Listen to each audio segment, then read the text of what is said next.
मैं हूँ राज और आप देख रहे हैं हाईवे 33। तो चलें आज की कहानी के सफर पर। साल 2005, गर्मी का रात थी। वो 26 वर्षीय वीरेंद्र अपनी टैक्सी अपने घर की ओर, जहां उनका किराए का घर था, उस तरफ लेके जा रहे थे। लेकिन सफर अभी बाकी थी। रात का 11 बज चुका था। आज वीरेंद्र की अच्छी कमाई हुई थी और मन ही मन सब हिसाब लगा रहे थे कि कल की और आज की कमाई लेकर के हमने कितना कमाया, कितना गमाया। ऐसे हिसाब लगाते रहते थे। आखिरकार वीरेंद्र जब रोड के साइड में चलते रहते हैं, तब उनको अपना प्रेशर महसूस होता है बाथरूम का। बाथरूम करने के लिए टालना चाहते थे, लेकिन प्रेशर इतना बढ़ चुका था कि आखिरकार अपनी टैक्सी को रोकना ही पड़ा। जहां वो रुके जगह जंगली इलाकों से भरा हुआ था। जिधर देखो उधर ही जंगल। ऐसा ही सब नजारा था। वो भी रात के 11 बजे। अगर आसमान में चांद नहीं होता तो उनको कुछ दिखाई भी नहीं देता। इतना वो एकदम गहरे जंगल के अंदर थे। बीच से सड़क निकल रही। वीरेंद्र कंट्रोल तो बहुत किए, लेकिन जब कंट्रोल अब उनसे बर्दाश्त नहीं हो रहा था, तो आखिरकार टैक्सी रोकनी पड़ी। बाथरूम करने के लिए उतरते हैं। अब इसके बाद अपने टैक्सी में सवार होते हैं। टैक्सी लेकर के अपने रास्ते चल पड़ते हैं। कुछ ही देर के बाद में जंगली इलाका खत्म हो जाएगा और फिर शहर की बत्तियां दिखाई देनी शुरू हो जाएगी। और उन्हीं शहर के अंदर में तो उनका क्वार्टर था, किराए का घर था, जहां पर वो रात गुजारते थे। अभी इतना आसान नहीं था उस जगह से बाहर निकलना। अभी तो उनके साथ में ना जाने क्या क्या अब शुरू होने वाला था। वो तो बिल्कुल बेफिक्र थे। अपना पैसों के हिसाब लगा रहे थे कि इस महीना लेकर के हमने कितना जमा किया। अब इतना पैसा हो जाएगा तो मैं अपने गांव जाऊंगा और अपने मम्मी पापा को दे दूंगा। मन ही मन हिसाब लगाते हुए टैक्सी दौड़ाती जा रहे थे। अचानक जो सड़क पर देखते हैं नज़ारा ना, दहल जाते हैं। ऐसा तो उन्होंने सपने भी नहीं सोचा था। इतनी भयानक चेहरे वाले लोग, और वो भी कंबल ओढ़े, गर्मी के टाइम, गर्मी की रात में। 3 लोग बीच रास्ता पर खड़े हुए और टैक्सी रोकने का इशारा कर रहे हैं। चेहरा उनका बड़ा अजीब था। थे तो मनुष्य की तरह, लेकिन अलग था, मनुष्यों से अलग। नाक लंबी थी और जो सर था बहुत भारी भारी था। गंजा एक दो तो गंजे भी दिखाई दे रहे थे और एक थोड़ा बाल भी दिखाई दे रहा था। लेकिन सबसे कमाल की बात थी कि तीनों के आगे एक बूढ़ी औरत खड़ी दिखाई दी थी। बिल्कुल जैसे हड्डियों की ढांचा हो, चमड़ा बिल्कुल झुला हुआ है, आंखें बिल्कुल ऐसा लग रहा था कि चमक रहा हो। हेडलाइट की रोशनी में ऐसे उनकी आंखें चमक रहा था सभी का। जब ये नज़ारा वीरेंद्र देखते हैं तो डर जाते हैं। उन्होंने ऐसे अपने ड्राइवर दोस्तों से किस्से कहानियां सुनी थी कि जो ये ऊपरी शक्ति होती है ना, काली शक्ति होती है ना, ये ऐसे ही दिखाई देती है। भूत प्रेत चुड़ैल, ना जाने कौन कौन सी शक्ति होती है। उनका तो इतना जानकारी भी नहीं था। जब ये देखते हैं रोड पर नज़ारा तो एकदम दिल दहल जाता है। और ऊपर से रास्ता घेर के खड़े हैं लोग। ब्रेक लगाते हैं और नहीं तो अब टकरा ही जाती गाड़ी। लेकिन हाथ पैर फूले हुए हैं, हाथ पैर काँप रहे हैं कि अब इनके साथ में क्या होगा, अब इनके साथ में क्या होगा। ये तो शक्तिशाली लोग दिख रहे हैं, इतना लंबे चौड़े हैं, ये तो मुझे चुटकी मसल देंगे। वैसे वीरेंद्र भी कम नहीं थे। वो भी नौजवान थे, 26 वर्ष का उम्र था, हट्टे कट्टे थे। लेकिन ये तो पहलवान सरीखा दिख रहे थे, उनसे भी लंबे दिखाई दे रहे थे तीनों के तीनों। और वो भी कंबल, जैसे काला कंबल ओढ़े हुए। बस पूरा बदन ढका हुआ, सिर्फ उनका चेहरा और भयानक आंखें दिखाई दे रही थी। और वो जो बूढ़ी औरत सफ़ेद जैसे चादर ओढ़ रखी हो, जो चेहरा था लटका हुआ, झुर्रियाँ लटक रही है, आंख धसी हुई है, लेकिन अभी भी उसमें चमक दिखाई दे रहा है। गाड़ी रुकने की इशारा कर रहे हैं। वीरेंद्र तो अब डर के मारे गाड़ी रोक देते हैं कि अब तो मेरा काम तमाम हो जाएगा। जैसा मैंने सुना था अपने दोस्तों से, ये लोग वही हैं। बेमतलब का अब ऐसे गाड़ी रुकवाते नहीं हैं, किसी को तंग नहीं करते हैं। जरूर अब ये मुझे मार डालेंगे। डर चुके थे वीरेंद्र, खौफ में थे। गाड़ी रुकते ही वो सबसे पहले औरत, बूढ़ी औरत, जो उसकी हालत था, अब उसको तो इस उम्र में था कि चल भी नहीं सकती थी सही ढंग से खड़ा भी नहीं हो सकती थी जैसा वो दिखाई दे रही थी। लेकिन उसकी चाल में गजब की फुर्ती थी, नौजवानों को फेल कर रही थी। और उसके पीछे जो 3 मुस्टंडे खड़े थे, जो कंबल ओढ़े हुए, बस चेहरा खुला हुआ था, आंखें दिखाई दे रही थी, और वो भी उनके साथ में कार के पास आ जाते। औरत कार में झांकने लगती है, पहले पिछली सीट पर झांकती है और फिर अगली सीट पर झांकती है, और तब तीनों मुस्टंडे की तरफ देखती है जैसे उनसे कुछ बात कर रही हो। उनमें से एक जो सबसे अब लंबा दिखाई दे रहा था, जिसके बाल भी सर पर उगे हुए थे, आंखें बड़ा भयानक थी, और वो खिड़की के पास आता है, वीरेंद्र के पास में खिड़की पर दस्तक देता, जैसे खोलो। वीरेंद्र के तो हाथ पांव फूले हुए थे, समझ गए कि अगर मैं नहीं खोलता हूँ तो ये तो मेरी गाड़ी को अब वैसे ही मसल कर रख देंगे, मुझे जिंदा ही नहीं छोड़ेंगे।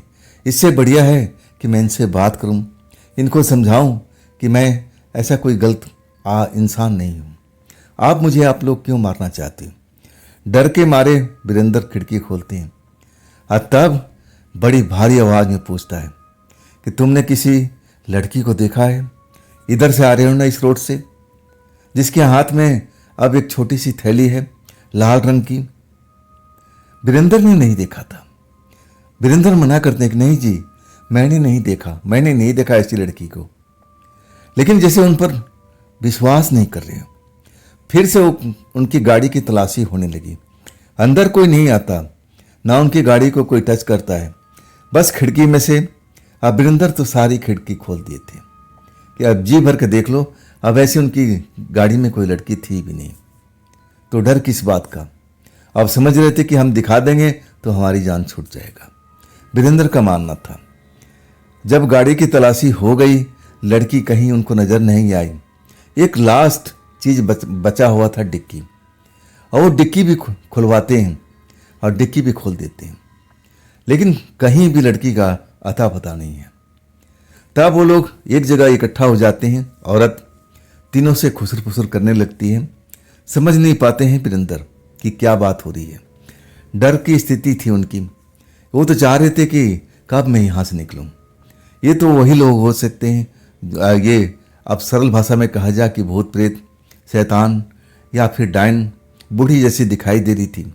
मन ही मन वीरेंद्र सब कुछ समझ रहे थे। अगर मैं यहाँ से निकल गया ना तो मैं जिंदा बच जाऊंगा, नहीं तो इन लोगों का कोई भरोसा नहीं, मेरे साथ में क्या हो सकता है, जैसा उन्होंने सुना था। लेकिन वही होता है खुसर पुसर होने के बाद में। अब एक कहता है कि तुम गाड़ी लेकर निकलो। हाँ, वीरेंद्र की जान में जान आती है। शीशे सब बंद करते हैं, डिक्की बंद करते हैं। अब इसके बाद गाड़ी में सवार होते हैं और फिर गाड़ी स्टार्ट कर देते हैं। जान बची तो लाखों पाए, और वो गाड़ी तेज भगाड़ी लगती है। जल्द से जल्द वो जंगल वाले रोड से बाहर निकल जाना चाहते हैं। अगर वो रास्ता पार कर लेते हैं और फिर तो शहर के इलाके में पहुंच जाएंगे। अब वहाँ से शहर साफ साफ दिखाई देता, लेकिन अभी इतना नज़दीक नहीं है जितना देखने में लगता था। रात में भी लाइटें जलती हैं तो लगता है कि यही है, पास में है, लेकिन कई किलोमीटर दूर होता है वो चीज़। वीरेंद्र अब गाड़ी चला रहे थे, हाथ पैर फूले हुए थे, भगवान से मन ही मन प्रार्थना कर रहे थे, धन्यवाद दे रहे थे कि भगवान आपने हमें बचा लिया, आपने हमें बचा लिया। लेकिन अभी उनके साथ में और क्या क्या होना था, अभी तो शुरुआत थी। अब वो जंगली जो सीमा था, इलाका था, वो पार करने लगे थे। अब उस जगह से जहाँ पर उनको रोका गया था, अब तो काफ़ी लंबी दूरी तय कर चुके थे। अब थोड़ा सा इलाका रह गया था जंगलीला, और उसके बाद शहर की ओर अब सब कुछ देने लगता। हम शहर के इलाके में अब पहुंच जाते, जैसा वीरेंद्र का मानना था। लेकिन उससे पहले ही एक लड़की की आवाज़ पिछली सीट से सुनाई देती है। जो वीरेंद्र अब पीछे मुड़कर देखते हैं तो उनकी आंखें फटी की फटी रह जाती है। ये कैसे लड़की आ सकती इसमें? हमने तो कार कहीं रोका नहीं। वीरेंद्र अब एकदम खौफ में भर जाते हैं कि आखिर ये लड़की हमारी गाड़ी में क्या कर रही है। अरे कहीं वही लड़की तो नहीं है जिसका वो लोग अब हमारी गाड़ी रोककर तलाशी कर रहे थे। वीरेंद्र एकदम डर जाते, भयभीत हो जाते हैं और फिर अपनी गाड़ी रोक देते हैं। डर ऐसा महसूस होता है और उस जगह पर कोई भी हो तो जैसा वीरेंद्र कर रहे थे वही करेगा। गाड़ी रोकने के बाद वो लड़की की तरफ मुड़ते हैं और कहते हैं, तुम वही लड़की हो ना जिसकी वो तलाश वो भूत प्रेत शैतानी आत्माएं कर रही है। लड़की बस वीरेंद्र की तरफ देखे जा रही है, कुछ नहीं बोल रही है। वीरेंद्र बार बार अपना प्रश्न दोहरा रहे हैं, बार बार कह रहे हैं कि तुम वही लड़की हो ना जिसकी वो लोग तलाश कर रहे हैं। तुम्हारे पास में वो लाल रंग का गठरी भी है ना। अब वीरेंद्र सीट से झूल करके अब उसकी सीट पर देख रहे हैं, पिछली सीट पर जहाँ बैठी हुई है। वाकई में एक लाल कलर की लाल कपड़े की गठरी दिखाई देती है। अब तो यकीन हो चुका था वीरेंद्र को कि हाँ ये इसी लड़की को तलाश कर रहे थे, इसी लड़की है, यही लड़की है। तब लड़की कहती है कि चुपचाप अपनी स्टीयरिंग संभालो, चुपचाप अपनी जगह पर जा बैठो और जो मैं कह रही हूं ना वैसा ही करती जाओ, नहीं तो मैं उनसे भी ज़्यादा खतरनाक हूं। वो तो तुम्हें छोड़ भी दिए ना, मैं तुम्हें छोड़ने वाली नहीं अगर तुमने मेरी कहना नहीं माना। अब तुम सोच सकते हो कि मैं कितनी खतरनाक हो सकती हूँ। लड़की उनको डराती है और वो वीरेंद्र डर जाते हैं कि भाई ये भी कहीं उन्हीं की कैटेगरी का तो नहीं है। लेकिन ऐसा नहीं लग रही थी, ये कोमल सी लड़की लग रही थी, सुंदर थी, गोरी थी और चेहरा बिल्कुल आम लड़की की तरह था, कपड़ा भी आम लड़की की तरह पहन रखी थी। मन तो गवाही नहीं दे रहा था, लेकिन जब वो कड़क शब्दों में अपनी आवाज़ में बोल रही थी ना तो वीरेंद्र डर ही गए कि क्या पता क्या उन्हीं के ग्रुप की होगी और तभी तो ये लोग तलाश कर रहे थे। वीरेंद्र खौफ में भर जाते हैं। कहते हैं कि आपको अब चाहिए क्या, मुझसे क्या चाहिए आपको, आप हमारी टैक्सी उधर जाइए। वीरेंद्र उस लड़की से निवेदन करते हैं, डरी हुई हालत में रहते हैं। लेकिन लड़की अब उनका निवेदन सुनती तो जरूर है, लेकिन उनको कुछ बोलती नहीं है। बस कहती है कि तुम टैक्सी को रोको मत, टैक्सी अपना स्टार्ट रखो और चलो, जिधर मैं तुम्हें बता रही हूँ और उधर चलते रहो। जब तक तुम्हें रोकने के लिए ना बोलूँ तब तक तुम मत रोकना। वीरेंद्र अब एक नई मुसीबत में फंस गए थे। पहला मुसीबत तो बहुत ही खतरनाक था, लेकिन ये लड़की होकर के भी कह रही थी कि मैं उनसे ज़्यादा खतरनाक हूँ। वीरेंद्र खौफ में थे और लड़की के कहना मानने के लिए मजबूर थे। बार बार अपने बैक मिरर में देख रहे थे। लड़की उन पर जैसे निगाह रखे हुई थी, उन्हीं की तरफ देख रही थी कि कहीं वीरेंद्र कहीं दूसरी दिशा में जाने की कोशिश नहीं कर रहे। तब लगा वीरेंद्र को कि अब इसको गच्चा देना आसान नहीं है। आखिरकार वीरेंद्र अब उसके बताए हुए रास्ते पर चलते जाते हैं। अब शहर का बत्ती दिखाई दे रही थी। अब उनको लगा कि हम शहर पहुंच जाएंगे ना, तब ये भूत प्रेत वाला मामला खत्म हो जाएगा। शायद ये अगर लड़की भूतनी भी होगी ना तो हमारी टैक्सी से गायब भी हो जाएगी, उतर भी जाएगी, उनका मानना ये था। लेकिन अब शहर आ चुका था, लेकिन लड़की आराम से बैठी हुई और निगाह रखे हुई थी, बताती जा रही थी कि तुम इधर मुड़ो, इधर चलो, और बार बार कई बार पीछे भी देखती थी। ना जाने किनका अब वो पीछे की साइड में देख करके थोड़ा उसका चेहरा भयभीत भी हो जाता था, कभी कभी सोच में डूब जाती थी। वीरेंद्र को यही लग रहा था कि लड़की उन्हीं की दल की होगी और उन्हीं के दल से ये भागी हुई लड़की है। लेकिन ये ऐसा तो नहीं है। ये इसका शकल सूरत आम इंसान की तरह लग रहा था, आम लड़की की तरह लग रहा था, और वो बूढ़ी औरत तो अलग ही दिख रही थी। वो तो कोई डायन या कोई चुड़ैल लग रही थी, और तीनों लोग शैतानी आत्मा लग रहे थे। नहीं, इनका मेल नहीं हो सकता। लेकिन डरी हुई हालत में थे और लड़की के कहना मानने पर विवश थे। लड़की उनको रास्ता बताते बताते एक ऐसे सुनसान घर के पास पहुंचती है। कहती है वीरेंद्र से कि आप उतरो गाड़ी से, देखो इस दरवाजे के खोलो, चाबी आप वहीं पर तुम्हें कहीं आसपास में ढूंढो, चाबी मिल जाएगी। वीरेंद्र और डर जाते हैं कि मैं अब इस जगह पर आ गया हूँ, अनजानी जगह है और ना जाने ये अंधेरे घर में अब मुझे क्या करवाना चाहती है। अभी तक वो समझ रहे थे कि नहीं, ये कोई भूत प्रेत आत्मा नहीं है, ये इंसानी लड़की है। डरे हुए थे और सही ढंग से वो समझने का अब उनका दिमाग भी नहीं चल रहा था। कभी उनका मस्तिष्क कहता, दिमाग कहता कि नहीं, ये भूत नहीं हो सकती, ये देखने में उनकी तरह नहीं है।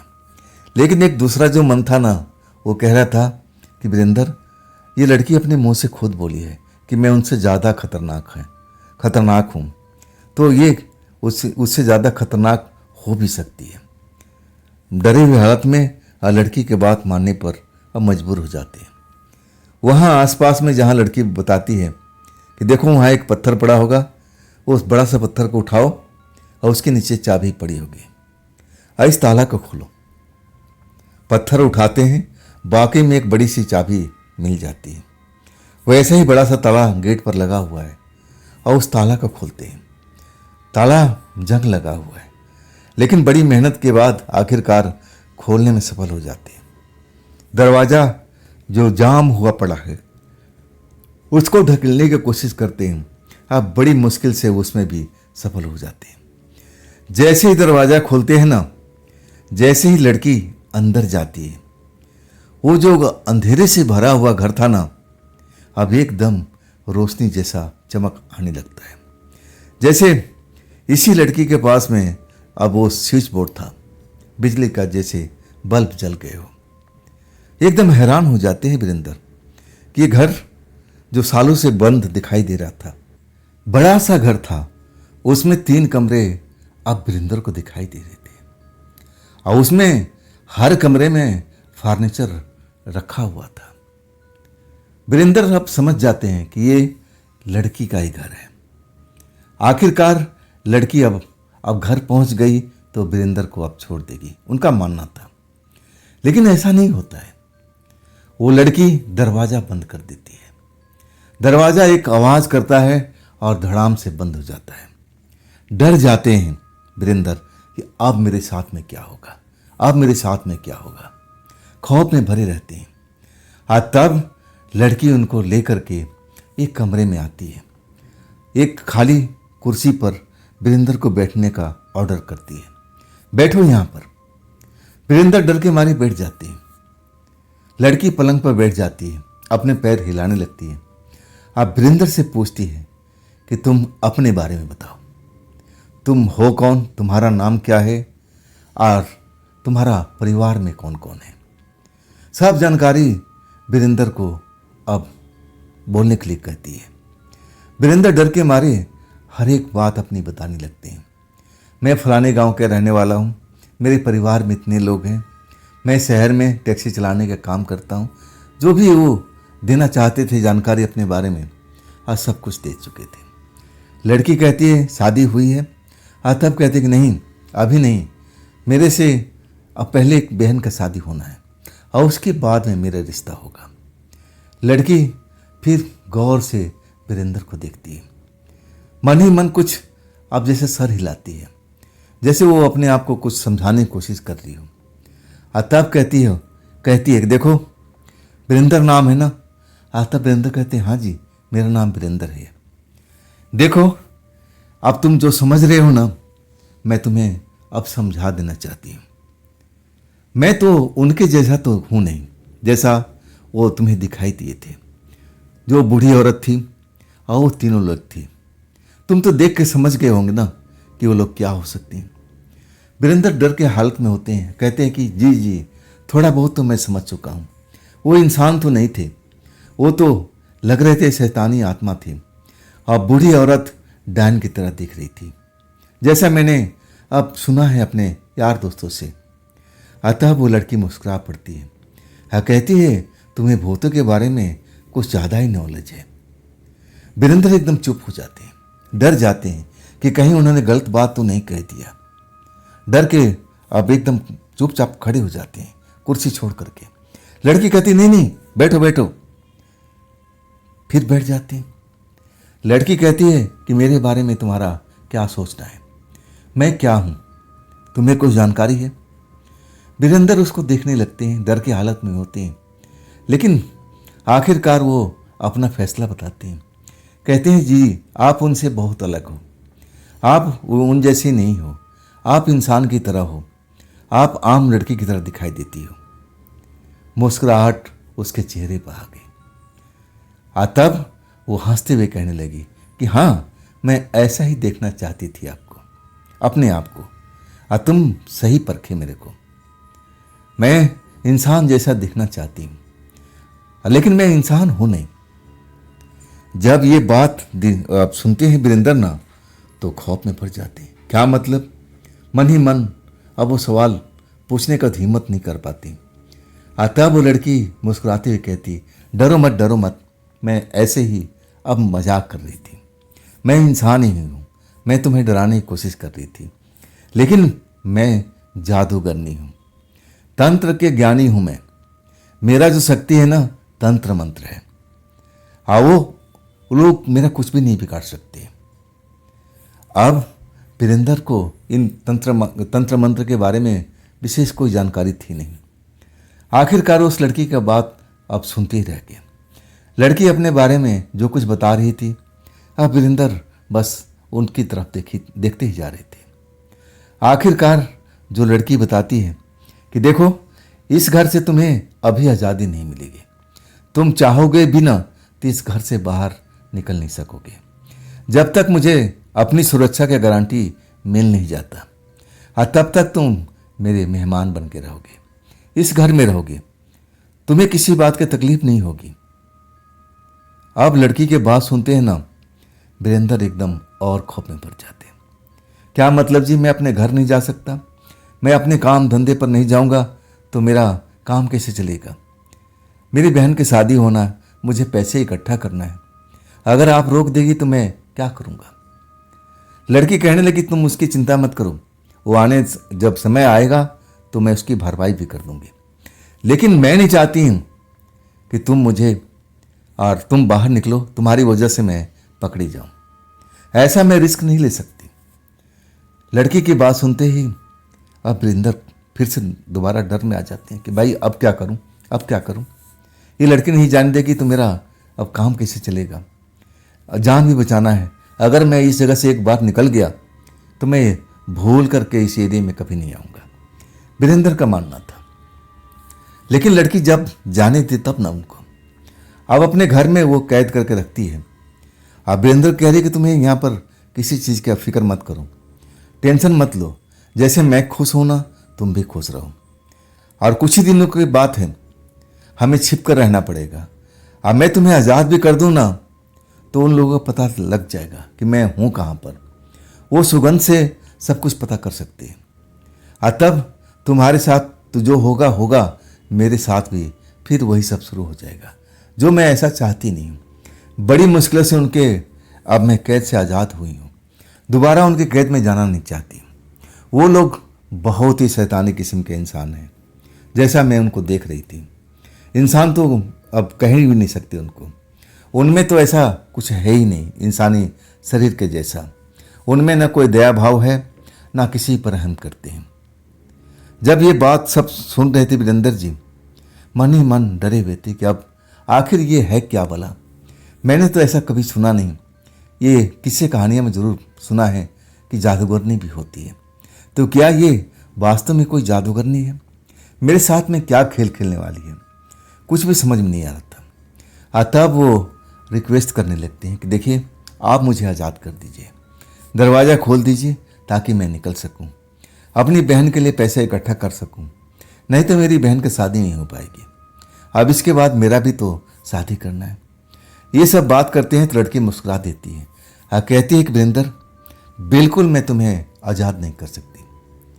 अगर मैं तुम्हें आज़ाद भी कर दूं ना तो मैं पकड़ी जाऊंगी। मैं ऐसा रिस्क नहीं लेना चाहती। कुछ रातें हमारे साथ में गुजारना पड़ेगा। जब मुझे लगेगा कि हाँ सब कुछ ठीक है, तब मैं तुम्हें आज़ाद भी कर दूंगी। तुम्हारी टाइम का मैं भरपाई भी करूंगी।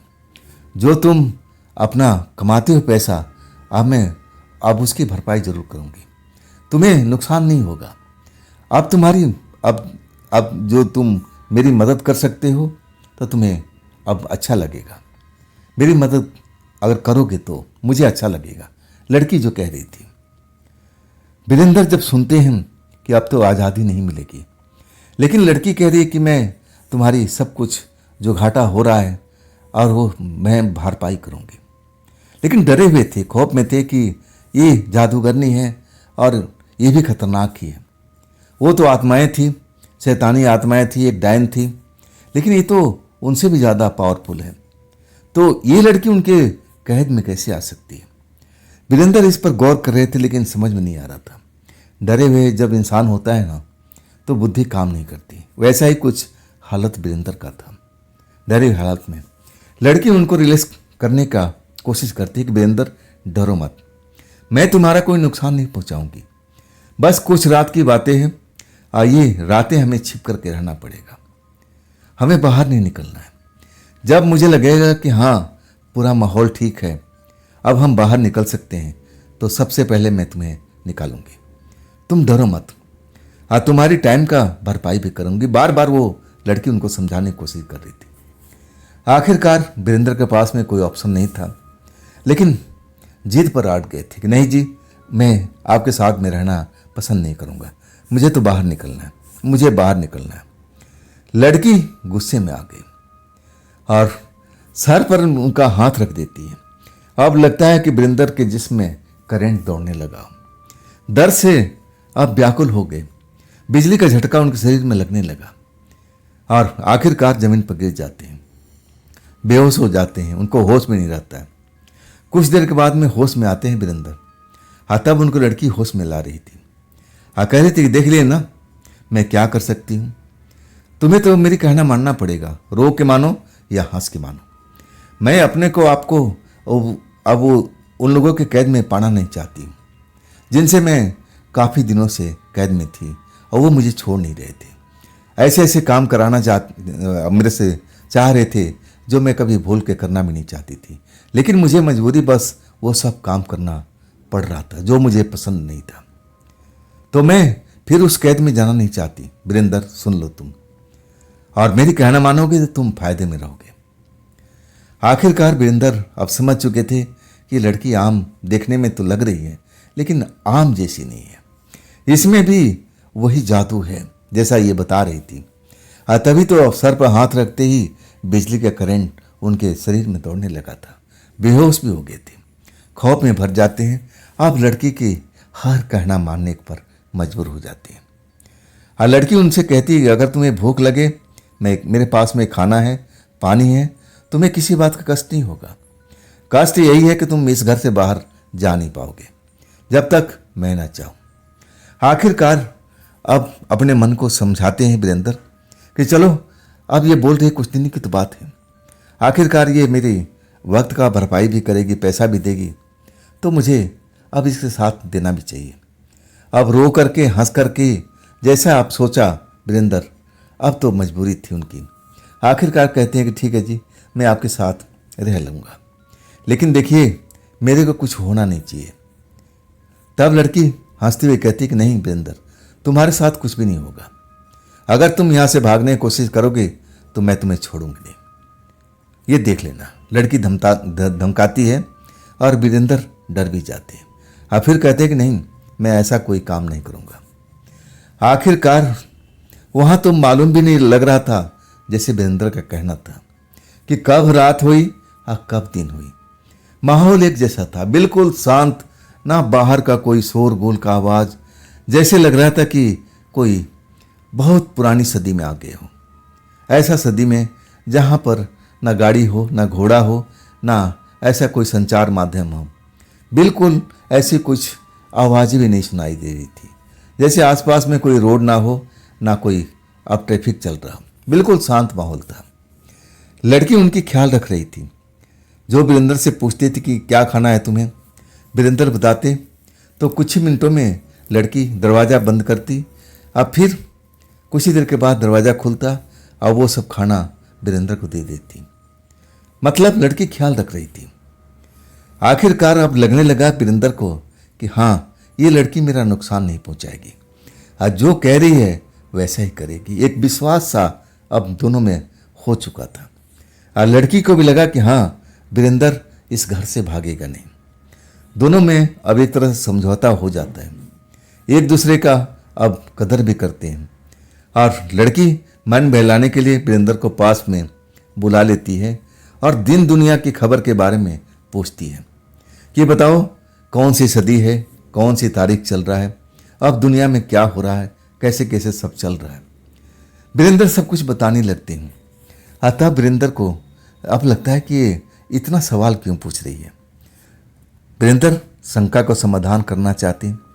अब पूछते हैं कि आप इतने सब क्यों पूछ रही हो। अतः वो लड़की कहती है कि मुझे तो लग रहा है कि दुनिया बहुत आगे निकल चुका है। मैं तो एक अलग सदी में थी, मुझे ऐसा महसूस हो रहा है। उस टाइम में ऐसा कुछ नहीं था जो मैंने रात में देखा है। ऐसे गाड़ी घोड़े भी बहुत मुश्किल से थे। अब वो सब कुछ बताने लगती है। अब वीरेंद्र बिल्कुल उसके चेहरा देखने लगते हैं। आखिरकार अब जो समझौता हो गया था, समझौते के अंतर्गत अब एक दूसरे का इज्जत कर रहे थे। वीरेंद्र भी भागने की कोशिश नहीं कर रहे थे, और भागते भी कैसे, दरवाज़ा खिड़की सब बंद था और वो खोल भी नहीं सकते थे। अगर खोलते तो पकड़े भी जाते, और उसके बाद वो लड़की उनको सजा भी देती। हो सकता है कि उनको अब जान से ही मार देती, जैसा वो कह रही थी। तो वीरेंद्र ऐसा रिस्क लेना नहीं चाहते थे। अब धीरे धीरे अब दोस्ती बढ़ने लगी। अब टाइम तो पास करना था। लड़की उनको साथ में बुलाती, बातें करती, दिन दुनिया की खबर लेती, पूछती वीरेंद्र के बारे में, तुम लोग कैसे रहते हो, परिवार में क्या होता है, सब कुछ वीरेंद्र बताते जा रहे थे। लड़की धीरे धीरे अब वीरेंद्र के नज़दीक पहुंच गई थी। वीरेंद्र को प्रेम भरी नज़रों से देखने लगी। आखिरकार अब उसके अंदर भी तो दिल धड़क रहा था। जादूगरनी थी, लेकिन थी तो लड़की ना। अब प्रेम तो होना ही था। अब ऐसा जब सुनसान घर हो, वहाँ पर कोई तीसरा व्यक्ति नहीं हो और बिल्कुल सन्नाटा पसरा हो, तो आखिर इंसान कब तक अपने आप को रोक सकता है। अब उस लड़की के दिल में प्रेम जाग चुका था और धीरे धीरे अब आकर्षित वीरेंद्र को करने लगी। अब वीरेंद्र भी ऐसे ऐसे नौजवान नहीं थे, गठीले नौजवान थे। अब पहलवान जैसी ताकत भी थी, सुंदर भी थे टैक्सी ड्राइवर। बस यही कमी थी, और कोई कमी नहीं थी। आखिरकार उस लड़की को वीरेंद्र से प्यार हो गया। समय के अनुसार अब वो एक दूसरे के बहुत नज़दीक आ चुके थे। एक ही बिस्तर पर दोनों सोने लगे। अब उनका बहुत ही विशेष ख्याल रखती थी जो लड़की थी ना, वीरेंद्र का बहुत विशेष ख्याल। अब खाने में जो वीरेंद्र कहते कि मुझे ये चीज़ पसंद है, वो अपने एक कमरे में जाती, दरवाज़ा बंद कर लेती और कुछ देर के लिए बिल्कुल शांत माहौल हो जाता। और जब वो दरवाज़ा खोलती तो ऐसे ही कुछ पैकेट, खाने का पैकेट जो वीरेंद्र को खाने का मन करता था, और वो वीरेंद्र को खिलाती। लेकिन सबसे बड़ी बात थी, वीरेंद्र ने नोट किया कि लड़की कुछ खा नहीं रही थी, बिल्कुल ना पानी पी रही थी, ना भोजन कर रही थी। वीरेंद्र अब पूछने लगे कि आप भोजन नहीं करती हैं, पानी तो पीते मैंने कभी देखा नहीं। और तब लड़की कहने लगी मैं करती हूँ, लेकिन एक ही टाइम। मैं तुम्हें दिखा के नहीं करती, मैं इसके बगैर तो जिंदा ही नहीं रह पाऊंगी। वीरेंद्र को समझाने लगती है। अब वीरेंद्र को समझ में आ जाता कि ये जादूगरनी लोग हैं, शायद इनके ऐसा ही होता होगा। सब कुछ उसी माहौल में अपने आप को ढाल लेते हैं। बाहर तो निकलना था नहीं, बस वही घर उनका अब दुनिया था। प्यार, मोहब्बत सब कुछ अब रेडी हो चुका था, परवान चढ़ चुका था। अब इंतज़ार था कि कब वो रात आएगी, कब वो दिन आएगा, कब ये लड़की मुझे आज़ाद करेगी। समय कम सा चल रहा है। उस घर में बिल्कुल पता ही नहीं लग रहा था कि बाहर धूप निकला हुआ है या रात हुई पड़ी है। लड़की से पूछते थे तो लड़की टाल जाती थी कि छोड़ो ना वीरेंद्र, जब समय आएगा तो मैं तुम्हें खुद लेकर चलूंगी। वीरेंद्र अब मान जाते हैं। पता ही नहीं लगता कि कितना समय उस घर में व्यतीत हुआ है। आखिरकार अब लड़की को अब कुछ देर के लिए दूसरे घर में जाती है, अपने आप को बंद कर लेती है। और घंटों के बाद में अब अपने नज़रिए से वीरेंद्र अब महसूस करते हैं कि करीब 1 घंटे के बाद वो दरवाज़ा खुलता है और उसके बाद वो लड़की बाहर निकलती है, वीरेंद्र के पास में आती है और कहती है कि बस अब हो चुका है, अब हम लोग इस घर में नहीं रहेंगे, अब मैं तुम्हारे घर चलना चाहती हूँ। जब वीरेंद्र सुनते हैं ना तो थोड़ा शौक लगता है कि भाई मैं तो शादीशुदा हूँ नहीं, और चलो यहाँ तो ठीक था, कोई मेरा जानने वाला नहीं था, यहाँ कोई पहचानने वाला नहीं था, यहाँ का बात अलग था। लेकिन जिस मोहल्ले में रहता हूँ अब कई लड़कों से मेरी जान पहचान है, सबकी नज़रों में मैं कुंवारा हूँ, और ये लड़की को लेके जाता हूँ तो लोग तो सवाल पूछेंगे ना कि आखिर ये कौन है, क्या तुमने शादी कर दिया। थोड़ा सा झिझकते हैं। लड़की अब उनकी तरफ देखती है, कहती है बात क्या है वीरेंद्र, तुम मुझे अपने घर नहीं ले जाओगे? कुछ दिनों की तो बात है, मैं तुम्हारे साथ में रहना चाहती हूँ। तुम्हारे ऊपर से तो खतरा निकल चुका है, लेकिन अभी मेरे ऊपर से खतरा टला नहीं है। मैं तुम्हारे कहने की वजह से इस घर से बाहर निकल रही हूँ, नहीं तो मेरा ऐसा कोई इरादा नहीं था। मैं अपने ही घर में सुरक्षित रहती जब तक मेरी इच्छा होती, लेकिन तुम्हारी जिद के आगे मैं अब इस घर से निकलना चाहती हूँ। तो क्या तुम मुझे अपने घर में अब जगह नहीं दोगे? मैं तो तुमसे प्यार भी करती हूँ। वीरेंद्र अपना मन की बात बताते हैं कि नहीं, ऐसा बात नहीं है, मैं आपको पसंद भी करता हूँ, और देखिए मुझे अच्छा भी लगता है आपके साथ में, लेकिन जो अड़ोस पड़ोस में है ना वो लोग उंगली तो उठाएंगे, सवाल तो पूछेंगे कि आप हैं कौन। तब लड़की जोर जोर से हंसने लगती है। हंसने लगती है तो मतलब समझ नहीं पाते। वीरेंद्र मुंह देखते रह जाते हैं कि लड़की अचानक इतने जोर जोर से क्यों हंसने लगी। लड़की जब रुकती है तब हंसते हुए कहती है कि वीरेंद्र तुम डरो मत, मैं किसी को नजर नहीं आऊंगी। तुम्हें इतना डर लग रहा है ना कि अड़ोसी पड़ोसी अब तुम पर उंगली उठाएंगे, सवाल पूछेंगे, तो इसका भी हल मेरे पास में है। मैं अपने आप को अदृश्य कर लूंगी, बस तुम खुश ना, तुम मुझको देख पाओगे, मैं तुम्हें देख पाऊंगी, तीसरा कोई देख नहीं पाएगा। जो तुम्हारे बगल में होगा ना वो भी अब मुझे नहीं देख पाएगा। अब तो तुम खुश हो ना, ऐसा ही चाहते थे ना? ऐसा तो नहीं चाहते थे वीरेंद्र, मन ही मन वो चाह रहे थे कि कब लड़की से छुटकारा मिले। एक तरह से ऊब चुके थे उस लड़की से, डर भी लगता था, कभी कभी सोचते थे कि भाई भूत प्रेत, जादूगरनी, जादू टोना करने वाली, तांत्रिक, ऐसे लोगों पर अब विश्वास करना ठीक नहीं है, जो उन्होंने किस्से कहानियां सुन रखे थे। डर लगता था कि कब इनका दिमाग पलट जाए, कब ये लोगों के साथ में कुछ बुरा कर दें, कहा नहीं जा सकता है। कि जो किस्से कहानियां पढ़े थे और जो अपने अब दोस्तों से सुने थे, ये तो पहला सामना था किसी ऐसी जगह पर जहां पर वीरेंद्र फंस गए थे। नहीं तो ऐसे इनके साथ में कभी हुआ नहीं था। आखिरकार लड़की उनको समझाने लगी कि मैं औरों को नहीं दिखाई दूंगी, मैं तुम्हें दिखाई दूंगी, तब तो तुम खुश हो ना। अब वीरेंद्र क्या कहते हैं ठीक है जी। अब इसके बाद उस घर से बाहर निकलते हैं। जब बाहर निकलते हैं ना, अपनी टैक्सी के पास पहुंचते हैं, और तब लगता है कि वहां टैक्सी के पास धूल मिट्टी काफ़ी जमी हो गई है। अब कितना टाइम होता है, अब उनके पास में ऐसा कुछ इक्विपमेंट नहीं था कि पता कर पाते। अब देखते हैं अपने टैक्सी के हालात कि गर्द में, मिट्टी में, जैसे लग रहा है कि महीना हो गया, ऐसे हालत में टैक्सी पड़ी हुई है।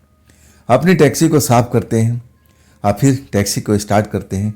बड़ी मुश्किल के बाद में टैक्सी स्टार्ट हो जाती है। लड़की पिछली सीट पर बैठ जाती है और फिर टैक्सी अपने स्टार्ट करके चल देती है। अपने मोहल्ला में पहुंचते हैं, दिन के टाइम है ये। अपने मोहल्ला में पहुंचते हैं। अब जो अड़ोसी पड़ोसी हैं ज़्यादा ध्यान नहीं देते हैं। और फिर एक जो बगल का पड़ोसी है, अब उनसे पूछता है, अरे तुम कहीं गए हुए थे क्या? काफ़ी दिनों के बाद नज़र आ रहे हो वीरेंद्र, करीब हफ्ता दिन हो चुका है। वीरेंद्र जब सुनते हैं कि हफ्ता दिन बीत चुका है तो थोड़ा भयभीत हो जाते हैं कि हमें तो वहाँ समय का पता भी नहीं चला कि कितना दिन निकल रहा है। वहाँ तो लग रहा था कि बस कुछ ही घंटे हुए, क्योंकि वहाँ दिन है रात है, कोई फर्क महसूस ही नहीं होता था। आखिरकार अपना दरवाज़ा खोलते हैं और अपने पड़ोसी को समझा देते हैं कि हाँ, मैं एक लंबी दूरी की यात्रा पर निकल गया था। आप देख रहे हैं उनके पीछे लड़की खड़ी है, लेकिन कोई भी उन पर, लड़की पर निगाह नहीं डाल रहा है। मतलब जो लड़की कह रही थी कि मैं अदृश्य हो जाऊंगी, तो वाकई में वो हो चुकी थी। अपना घर में आते हैं और लड़की फिर उनको बताती है कि कैसे इस घर में मुझे रहना है, कौन सा मैं क्या क्या इस्तेमाल करूंगी, सब कुछ उनको बता देती है। अब उसके कहे अनुसार वो अपन अपने घर को सेट करते हैं, वैसा ही बिस्तर लगाते हैं, सब कुछ जो लड़की बताती है। अब वो धनी मनी तो थे नहीं कि उनके पास में महल में कोई पलंग बिछा हो, बैठने के लिए सोफा हो, फ्रिज हो, अब सब कुछ ऐसा चीज़ें तो उनके पास में नहीं था। सिंपल इंसान थे, दिन भर सुबह निकलते थे टैक्सी चलाने के लिए और रात को लेट नाइट आते थे, खाना पीना सब होटल में खा लेते थे। और तब अब अपने आप को उस लड़की उस घर में एडजस्ट कर लेती है और कहती है कोई बात नहीं, अब कुछ महीना हमें इस घर में बिताना है और इसके बाद मैं इस घर को छोड़ दूंगी, लेकिन जाने के पहले मैं तुम्हारा जो भी नुकसान हुआ है और उसका भरपाई मैं ज़रूर करूँगी, तुम टेंशन मत लो, और आज से तुम अपने काम पर भी जा सकते हो। और तब वीरेंद्र पूछते हैं कि आप अकेली रहेंगी? और तब लड़की मुस्कुरा कहती कि मैं जादूगर नहीं हूं ना, मैं अकेले मुझे रहने का आदत है, तुम मेरी चिंता मत करो, तुम अपने काम पर ध्यान रखो। अब उसके बाद वीरेंद्र अपना, अब डरते तो हैं कि हमारे घर में अब एक ऐसी लड़की बैठी हुई है जो किसी और को नज़र नहीं आती है। और जैसे वो ताला बंद करके निकलते थे, लड़की ने बता दिया था कि जैसे तुम निकलते हो ताला वाला बंद करो, अब मुझे मेरी परवाह मत करो, मैं इस घर में बड़ा अब अच्छी तरह से हूँ, मुझे कोई किसी बात का टेंशन नहीं है, तुम अपना काम करो। वीरेंद्र वैसे ही करते हैं। अब इसके बाद अपनी टैक्सी लेकर के काम शुरुआत कर देते हैं। आमदनी अच्छी होने लगती है, डबल कमाई, ट्रिपल कमाई। अब ऐसा देख करके खुश हो जाते हैं कि अरे इस लड़की को आते ही हमारे घर में बरकत होने लगी, कमाई मेरी बढ़ने लगी। अब दिन भर से लेकर रात तक, आधी रात तक अपना टैक्सी चलाते थे। अब 3 गुना 4 गुना कमाई होने लगी तो खुश भी रहने लगे कि बहुत सारा पैसा इकट्ठा हो जाएगा, अब तो मेरी बहन की शादी धूमधाम से हो जाएगी, इसके बाद मेरी भी हो जाएगी। मन कल्पना का उड़ान भर रहा था और सब उनके प्लान के मुताबिक चल रहा था, जैसा वो चाह रहे थे अब वैसा ही हो रहा था। लड़की भी खुश थी और वीरेंद्र भी खुश थे। रात में सब एक ही बिस्तर पर दोनों लोग सोते, पति पत्नी की तरह। और रात में कुछ घंटा लड़की उनसे बात भी करती दिन दुनिया के बारे में कि आज कैसी कैसी सवारी मिली, कैसे कैसे पहुंचाए, कितना आमदनी हुई, सब कुछ बताते थे। अब इस तरह करते करते 2 महीना गुजर गया था। लड़की से कोई उनको कष्ट नहीं था, उल्टा फायदा था। जैसे वो समझ रहे थे कि जब से ये लड़की मेरे घर में आई है मेरी टैक्सी की आमदनी बढ़ गई है, इतना कमाई पहले कभी नहीं होता था। कई बार मुझे कुछ थोड़े से कमाई में लौटना पड़ता था घर, लेकिन आज लड़की के आने से अब इतनी कमाई मेरी बढ़ गई है। अब एक तरह से लक्की मान रहे थे उस लड़की को, और लड़की से कोई अब उनको डर नहीं था। पति पत्नी की तरह रात में समय व्यतीत करते, भोजन अपने लिए लेकर आते, और कुछ मंगाना होता तो लड़की से पूछते कि तुम्हें कुछ खाना है, कुछ पीना है, तो लड़की मना कर देती थी कि नहीं, तुम मेरी फिक्र मत करो, मैं अपना इंतज़ाम खुद ही कर लेती हूँ, जो मुझे खाना पीना है सब मैं इंतज़ार कर लेती हूँ। अब 2 महीना बीतने के बाद पैसा भी अच्छा खासा जोड़ लिए थे। अब उनको लगा कि इतना पैसा में तो मेरे बहन का शादी जरूर हो जाएगी। अब सवाल था कि उनको घर भी जाना था। लड़की से पूछ नहीं सकते कि तुम कब जाओगी मेरे घर से, कुछ अब ऐसे ही उलझन में फंसे हुए थे। और तब शायद लड़की उनके मन की बात पढ़ लिया था रात के टाइम में, जब दोनों लोग अपने बिस्तर पर सोए हुए थे पति पत्नी की तरह। लड़की उनके मन की बात पढ़ लेती है और कहती है, वीरेंद्र बस मेरा भी समय अब आने वाला है, और इसके बाद मैं चली जाऊंगी, और फिर मैं तुमसे मुलाकात नहीं कर पाऊंगी। मैं इस जगह से बहुत लंबी दूरी की यात्रा पर निकल जाऊंगी, और फिर मैं लौट करके तुम्हारे इस जगह पर नहीं आऊंगी कभी भी। अब जब लड़की बताती है तो थोड़ा सा प्रेम हो गया है। अब वीरेंद्र को लगा कि नहीं, इतना दूरी पर क्या हम मिल नहीं पाएंगे क्या? और तब लड़की समझाती है कि नहीं, हम दोबारा नहीं मिल पाएंगे। उदास हो जाते हैं। अब प्रेम तो हो चुका है, पति पत्नी की तरह रह रहे हैं। अब लड़की उनको कोई कष्ट दिया ही नहीं है, तो प्रेम तो होना ही था। मन में अब अजीब अजीब ख्याल आ रहे हैं कि भाई हम इतने दिनों से पति पत्नी की तरह रह के मुझे तो अकेलापन खलेगा, कैसे मैं इसको बर्दाश्त करूंगा। लड़की मन की बात समझ जाती है और कहती है वीरेंद्र तुम टेंशन मत करो, तुम्हारे लिए मैं सब कुछ इंतजाम करके जाऊंगी। आप मेरे जाने के बाद तुम अपने गांव चले जाना, आज सारी व्यवस्था मैं तुम्हारे लिए कर दूंगी। तुम अकेला नहीं रहोगे, तुम्हारी बहन की शादी हो जाएगी और उसके कुछ ही दिनों के बाद तुम्हारी भी शादी हो जाएगी और तुम बड़ा सुखमय जीवन व्यतीत करोगे। मैं तुम्हारे लिए सब कुछ इंतजाम कर दूंगी, तुम टेंशन मत करो। अब वीरेंद्र क्या बोल सकते थे। आखिरकार 2 दिन के बाद जब अपना घर लौटते हैं, ताला खोलते हैं और जब जाते हैं कमरे में तो लड़की थी ही नहीं। ऐसा पहली बार हुआ था। अब जो भी नाम था उसका आवाज़ देते हैं, तुम हो कहाँ पर, बाथरूम देखते हैं, किचन देखते हैं, लेकिन लड़की कहीं नहीं है। निराश हो जाते हैं, उनको लगता है कि शायद कहीं गई होगी और लौट आएगी, लेकिन ऐसा नहीं होता है। सारी रात इंतजार करने लगते हैं लेकिन लड़की लौटती नहीं है। अब तो सुबह होने जा रहा है, दिल मायूस हुआ पड़ा है कि कहीं जो बोल रही थी वैसा ही तो नहीं कर लिया। मन में वही सब चल रहा था। मन जो था बहुत उदास था वीरेंद्र जी का। अब एक तरह से लड़की से प्रेम भी हो गया था, अब एक तरह से लड़की का पछतावा भी हो रहा था कि क्यों मुझे छोड़ के गई। रोने का मन हो रहा था, लेकिन पुरुष थे ना, आंखों में आंसू अब आने नहीं दिया। लेकिन जब सुबह होता है ना, तब जो देखते हैं ना तो लगते हैं कि अरे इसका लाल रंग का पोटली तो अभी यहीं पर है, ये जरूरी कोई काम से गई होगी और लौटेगी जरूर। पोटली को संभाल करके अब रख देते हैं, खोलते नहीं कि उस पोटली में क्या है। अब फिर अपना काम पर निकलते हैं, रात में आते हैं, लड़की नहीं होती। अब थोड़ा खलता तो है, अब इतना दिन इतना समय वो लोग बिता चुके थे साथ में पति पत्नी की तरह, तो याद तो आता है। लेकिन जो सामान था उस लड़की का, पोटली लाल रंग के कपड़ों वाली, अभी भी यही थी। पूरा 1 हफ्ता बीत जाता है, लड़की का आता पता नहीं चलता है। तब अब सोच लिया कि शायद वो सही बोला है लड़की ने, अब नहीं आएगी। तो आखिर इस पोटली में क्या है, चलो खोल के देखते हैं।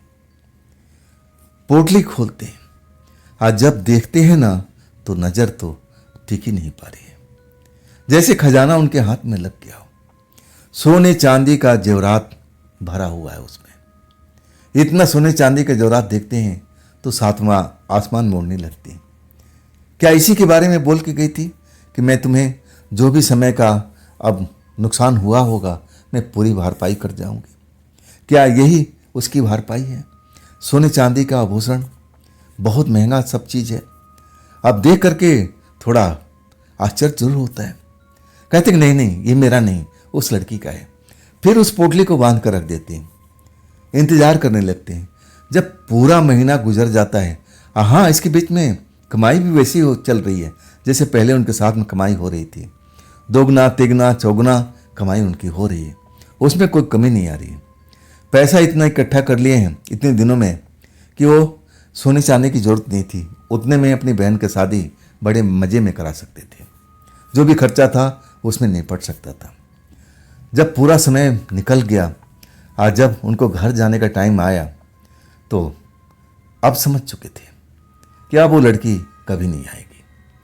आखिरकार वो पोटली को संभाल करके अपने घर ले जाते हैं। और घर जाने के बाद में जब अपना माता पिता को दिखाते हैं तो माता पिता सवाल पूछेंगे कि बेटा ये सब तुम्हारे पास में कहाँ आया? चलो तुमने रुपया पैसे लाया, ये तुम्हारी कमाई है, लेकिन इतने सारे ये बहुमूल्य जो जेवर है ये कहाँ से लाए?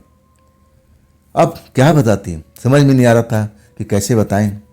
टाल जाते हैं, कहते पापा आपको इससे क्या, ये मेरे किसी दोस्त ने मुझे गिफ्ट दिया है, ये रखो आप और आपके काम में आएगा, इससे हमारे घर में तरक्की होगी। पापा और मम्मी पूछ रहे कि नहीं बेटा सच सच बता, नहीं तो मुझे ऐसा धन नहीं चाहिए, ऐसा धन हम कभी नहीं लेंगे। पुराने ख्याल के लोग होते हैं। और तब जा कर के लास्ट में पूरी कहानी बताने लगते हैं वीरेंद्र जी। जब पूरी कहानी ख़त्म होता है और तब उनके पापा मम्मी कहते हैं कि देखो बेटा तुम बड़ा लकी हो, सौभाग्यशाली हो कि तुम बच गए। जैसा तुम बता रहे हो, वो लड़की वास्तव में जादूगरनी थी। अगर वो चाहती तो तुम्हें चुटकियों में मसल सकती थी, खत्म कर सकती थी। लेकिन अब तुम्हारे प्यार में आकर के वो लड़की अब ऐसा कोई काम तुम्हारे साथ में नहीं किया। और तुमने अच्छा किया कि उसके साथ में प्यार मोहब्बत कर बैठा। अगर ऐसा नहीं करते तो तुम्हारा वो लड़की खून भी पीती और जाते जाते तुम्हारी आत्मा भी निकाल ले जाती। ये ऐसी ही होती हैं पुरानी जादूगरनियाँ, और वो सैकड़ों साल पुरानी होती है, सदियों पुरानी होती है। वो चाहे कुछ भी कर सकती हो। आज सही में उनके भी दुश्मन होते हैं। पापा कहानी बताने लगे कि मैं ऐसा ही कहानी बताता हूँ। वो कहानी ऐसा है कि ऐसे ही जैसे तुम्हारे साथ में कोई किस्सा हुआ है, अब वैसे ही किस्सा गांव में हुआ था। एक लड़के को ऐसी जादूगरनी मिली थी और वो भी डरी हुई हालत में, और वो एक आम लड़की के रूप में उस लड़की को मिली थी और कहने लगी मुझे कुछ दिनों के लिए छिपा दो अपने घर में। लड़का अब देखता है कि सुंदर लड़की है, वो भी जवान था। मन में पाप जाग गया था और वो लड़की को अपने घर में छुपाता है और उसके साथ अब कुछ जबरदस्ती करने की कोशिश करता है। लड़की बड़े गुस्से में हो जाती है, अपना असली औकात में आ जाती है और दिखाती है कि देखो मैं ऐसी लड़की नहीं हूँ जो मेरे साथ में तुम जबरदस्ती कर सकते हो। और आखिरकार उस लड़के को सजा देती है, अपाहिज बना करके, और चली जाती है। लड़का प्रायश्चित करने लगता है, उसको याद करने लगता है, और तब उसको दया आती है। आसपास में कहीं होती है और फिर वो आ जाती है, कुछ ऐसी जड़ी बूटी ला के देती है जिसको खाने से अब वो लड़का स्वस्थ हो जाता है। तो बेटा ऐसी ही जादूगरनियाँ होती हैं, सदियों पुरानी होती है। जो मैंने सुना है, वीरेंद्र जब समझते हैं ना कि अरे मैं ऐसी एक पुरानी जो सदियों पुरानी लड़की है और उसके साथ पति पत्नी की तरह आश्चर्य में डूब जाते हैं। दिमाग अब एक तरह से कुछ सोच विचार करने लायक बचता नहीं है। और तब पापा समझाते हैं कि बेटा पुरानी बातों को ख़त्म करो और नए सिरे से हम जिंदगी अब आगे बढ़ाते हैं। तो दोस्तों ये थी वीरेंद्र की कहानी। कैसी लगी आप ज़रूर अपना कमेंट, अपना विचार ज़रूर दीजिएगा। अगर आप कोई सुझाव देना चाहते हैं तो आप ज़रूर दीजिएगा मेरे व्हाट्सएप नंबर पर, मेरी मेल आईडी पर।